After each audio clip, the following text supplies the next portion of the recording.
नमो भगवते वासुदेवाय। आज मैं आपको सुनाने जा रही हूँ पुत्रदा एकादशी की पावन व्रत कथा।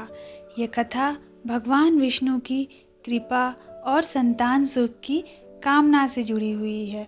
कृपया इस कथा को श्रद्धा और शांति के साथ सुने। बहुत समय पहले की बात है। मगध देश में एक धर्मपरायण राजा राज्य करता था। उसके राज्य में एक ब्राह्मण दंपत्ति रहते थे। ब्राह्मण का नाम सुमंत और उसकी पत्नी का नाम सुमति था। दोनों पति पत्नी भगवान विष्णु के परम भक्त थे, परंतु उन्हें एक बहुत बड़ा दुख था कि उनकी कोई संतान नहीं थी।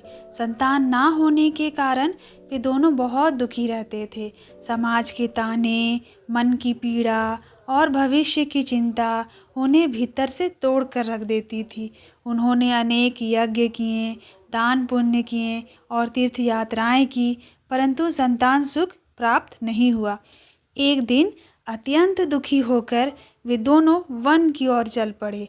चलते चलते उन्हें एक आश्रम दिखाई दिया। वह आश्रम एक महान ऋषि का था।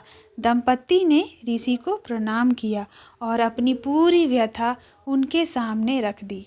ऋषि ने ध्यान लगाया और कहा, हे ब्राह्मण दंपत्ति, तुम दोनों के पूर्व जन्मों के कर्मों के कारण यह तुम्हें दुख मिला है, परंतु यदि तुम सच्चे मन से पुत्रदा एकादशी का व्रत करो तो भगवान विष्णु की कृपा से तुम्हें संतान अवश्य प्राप्त होगी। ऋषि के वचनों से उन्हें आशा की किरण दिखाई देने लगी। उन्होंने श्रद्धा से ऋषि से व्रत की कथा सुनी और मन ही मन भगवान विष्णु से प्रार्थना की।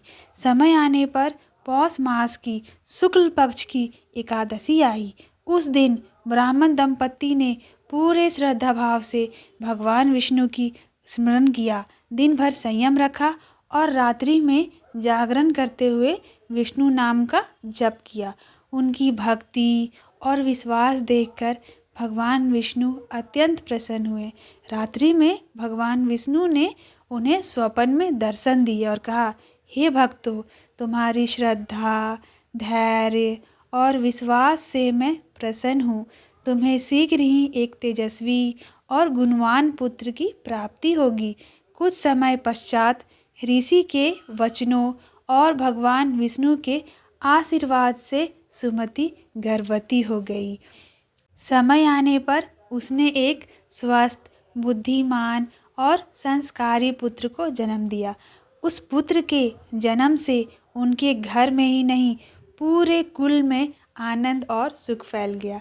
ब्राह्मण दंपत्ति ने भगवान विष्णु का हृदय से धन्यवाद किया और जीवन भर धर्म के मार्ग पर चलते रहे।